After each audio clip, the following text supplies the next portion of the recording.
Bonjour à tous, bonjour à toutes. Merci d'avoir choisi Malikouna Founi Web TV. C'est donc l'heure de votre flash d'information.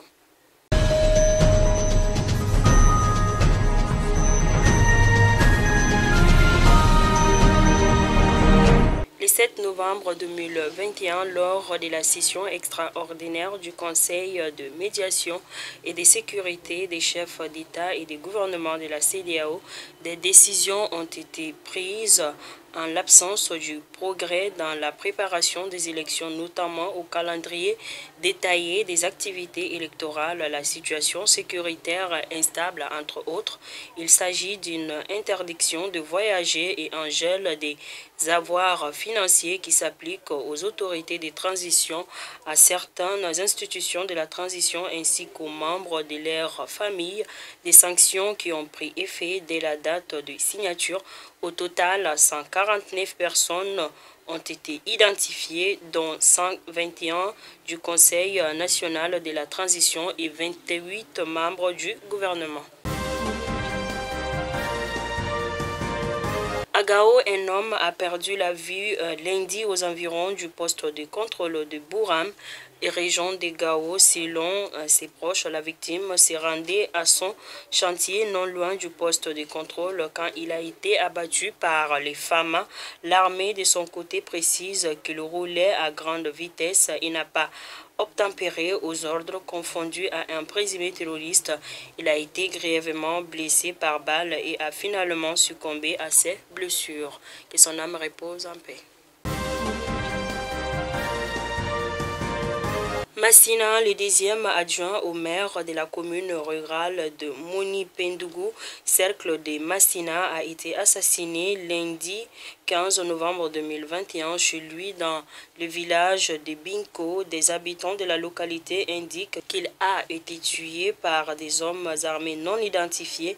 L'information a été confirmée par les autorités locales. Des enquêtes seraient en cours pour mettre la lumière sur ce crime. Que son âme repose en paix. À Yorosso, les populations de Kumbia, cercle de Yorosso, sont déconnectées de tous les réseaux téléphoniques depuis le mois d'août dernier. Les habitants de la commune dénoncent cette situation. Ils précisent que ces désagréments est causé par des groupes armés non identifiés. Les populations lancent un cri de cœur aux autorités pour le rétablissement des réseaux dans un court délai. À Sikasso, les écoles fondamentales de Sikasso ont repris les cours lundi. Les enseignants ont suspendu leur mot d'ordre de grève. Ils ont aussi mis fin à la mesure qui consistait à ne pas dispenser les cours dans une classe de plus de 50 élèves. Les positions de passage des élèves ont été remises aux autorités scolaires. Élèves et parents d'élèves ont accueilli avec joie cette décision des enseignants. Nous revenons à Massina où un champ de riz dans les casiers de Niaro en zone office du Niger de Kolongo a été incendié par des hommes armés non identifiés. Le propriétaire du champ est originaire du village de Loutan dans la région de Ségou. La situation dans la zone fait peur aux exploitants agricoles. Il interpelle les autorités pour la sécurisation des personnes et de leurs biens. À Kita, plus de 200 pèlerins dont les femmes sont attendus. Aujourd'hui, jeudi 18 novembre 2021, à Kita, ils ont quitté la ville de Kati à pied lundi 15 novembre 2021. Il s'agit pour les marcheurs d'implorer Dieu pour obtenir son pardon. C'est à l'occasion du pèlerinage de Kita. L'information est confirmée par l'abbé Georges Roland Débé, curé de la paroisse de Kita. Mercredi 17 novembre, au moins 15 manifestants ont été tués par balle lors des manifestations à Khartoum contre le coup d'état militaire du général Al-Bourhan.